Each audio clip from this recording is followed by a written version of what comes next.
আজকের রেসিপিতে নিয়ে চলে এসেছি চিকেন আলু দিয়ে ঝোল করব।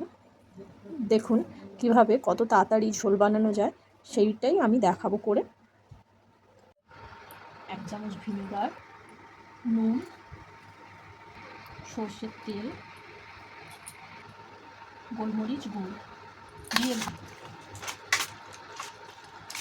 সব ভালো করে মাখিয়ে 15 মিনিট রেখে দেবো। রেখে দেওয়ার পর ঝোলটা কিভাবে করছি দেখাচ্ছি। আলুগুলো কাটা হয়ে গেছে, এবার ভেজে নেব। কড়াই পরিমাণ মতো তেল দিয়ে দিলাম, আলুগুলো দিয়ে দেবো, সামান্য নুন, হলুদ,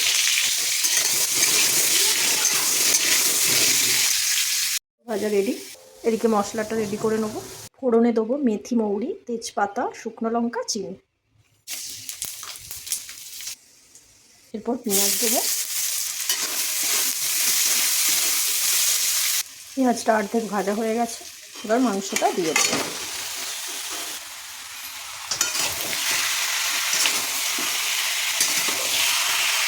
নুন, হলুদ, লঙ্কার গুঁড়ো দিয়ে দেবো। মাংসটাকে ভালো করে ভাজবো। টমেটো সস দিয়ে দেবো, এতে টমেটো দেবোই না। পেঁয়াজটা ভাজা ভাজা হয়ে গেছে, মাংসটাও হালকা ভাজা হয়ে গেছে। এবার রসুনটা দেবো।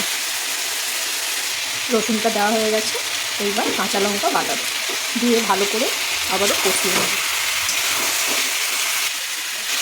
গোটা গরম মশলা গুঁড়ো, জায়ফল, গোলমরিচ গুঁড়ো দিয়ে দেবো। এবার আদা বাটা দেবো। সবার শেষে টক দই ফাটানো দিয়ে দেবো। কালারটা কি ভালো এসেছে না?